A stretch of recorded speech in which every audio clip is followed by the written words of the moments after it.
If you want to make instant dreadlocks or maintain frizzy dreadlocks, make sure to pick yourself up a crochet hook from Greatlocs.com. Hey, what's going on, everybody? Welcome back to an episode of Greatlocs. I'm Gunther the Great. Today we're going to be taking a look at young Ma's dreadlocks. It's interesting to see that her dreadlocks are a lot shorter than her actual braids when she had them. So we'll talk about that in today's video, and we'll also talk about how her dreadlocks are interesting. But before we get into today's video, make sure to give this video a thumbs up and also subscribe if you guys are new, because I drop dreadlock content every single week. And also, guys, comment down below who you would like to see next, because I take all of your comments into consideration for these videos. But now that we got that out of the way, let's get into the video. So right here, we obviously see that she has the braids in right here. And this is a really clean look. With the braids, I believe she has 5 braids in, 2 on the sides, 2 in the back corners, and then 1 down the middle in the back. And then also you have the tapered hairline and the just really sharp lineup. And we'll be able to see how this carried over into the dreadlocks as well, to see if it actually benefited or if it didn't turn out so well with the dreadlocks, or how that affected the transition, especially going into dreadlocks out of braids. But most of you guys who clicked on this video know how long young Ma's braids were, and that just shows how long the hair actually is. But now we're seeing her with dreadlocks, and what's really interesting about her dreadlocks is she did really big sections. These are like 2 by 2 inch sections, and that's not typical of what you see,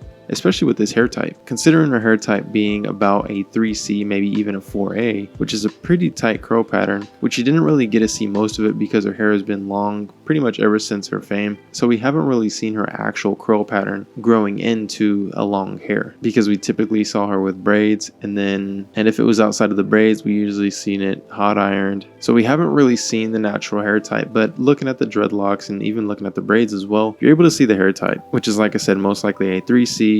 And I'm leaning more towards that, not really a 4A. And the best way to tell the hair type with the dreadlocks is you're able to look at the tips and you're able to see the actual curls coming through, which is actually a really cool hairstyle. And if you're thinking of ways to add style to your actual dreadlocks, you can actually leave the tips undone and not as mature as the rest of the dreadlock like we see with young Ma here. But one thing I can tell you is that she most likely did instant locks with her hair. And the reason being is because we don't ever really remember seeing a transition from going into braids into dreadlocks. It wasn't like a locking process. And the reason being is because her hair is already really long. And with it being really long, if you're doing twisting with gel, of course it'll lock up, but it does take time. And the locking process looks a little different. It looks like you're just doing comb coils. And let's just be honest, it takes quite some time for that hair to lock up, especially being longer, because there's really a sweet spot to locking up your hair, especially doing twisting with gel. If you are doing twisting with gel, I would recommend your hair to be about 4 inches. And to be honest, I think 4 inches of hair is really the sweet spot for any hair type, whether you have straight hair or very tight curls. That's really a sweet spot to actually starting dreadlocks. But we've seen her start her dreadlocks at about 18 to maybe even 20 inches of hair. Now we see it shrunk down to about maybe 10 to 12 inches. So in this case, that means that if she kept her full hair length, that means she lost about 8 inches of hair length with putting them into dreadlocks, which kind of makes sense because of how thick her dreadlocks actually are. Now, could she have spared most of that hair length? I think so. But then again, she could have also trimmed her hair and then got the dreadlocks as well. But I will tell you this, if you have long hair and you end up getting dreadlocks, there's gonna be shrinkage no matter what, whether it be an inch, 2 inches, or like we see right here, 8 inches. There's gonna be shrinkage. And I will say that there's more shrinkage depending on the hair type. So if you have a straighter hair type, the shrinkage is typically more because you're trying to pull that straight hair into a different hair type. So for instance, when you're using the crochet hook, or say you're doing twist and rip, you're essentially just making your hair curl up so that it can lock up together. Or you're making your hair kinky, which people call, a 4C hair type kinky, which I don't like to use that word. I like to just call it a thicker or a more textured hair. And that's essentially what you're doing. With straight hair, you're trying to texturize it so that it can lock up. And that's why you get the most shrinkage. And when it comes to a tighter curl pattern like 4C, then you don't really experience shrinkage because it's already at its tightest point. Although her dreadlocks are really thick, it's really cool to see the hairstyles that she's still doing. We see that this is like a barrel roll or a braid of some sort. And in my opinion, this is one of my favorite hairstyles. And it's really cool to see because she does have a full head of dreadlocks. And one thing I am noticing is that her tapered hairline isn't as thick as it was when she had the braids. And that could just be that they're pushing the hairline a little bit back, or that they extended the hairline a little bit when she had the braids. But either way, it does look like the hairline is a little bit more tighter to the actual long hair. But overall, it's really nice to see how clean and well kept those roots and those sections are maintained. And I want to hear your guys' opinions down below, what you guys think about thicker dreadlocks, because she does have really thick dreadlocks. And in my opinion, like I said, I think it's really cool. You don't really see it too often. You typically see people that want, skinny dreadlocks, and a lot of people that comment on my videos and message me, they typically want skinnier dreadlocks. So it's really interesting to see this side of it to where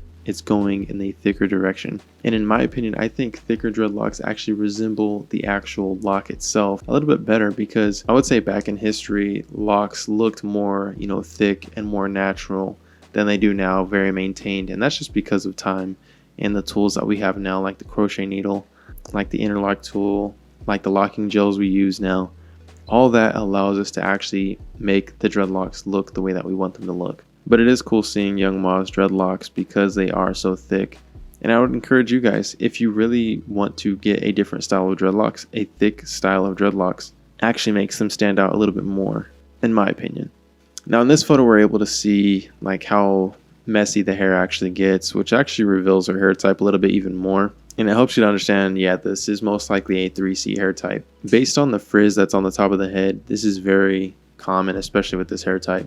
And one thing I really like is that her hair isn't completely matured all the way. And obviously this photo is actually a little bit before the photo that I just showed you, obviously because her hair is a little bit shorter, which actually leads me to believe that she did cut her hair before starting the dreadlocks, and not all of that is shrinkage, which is actually really good.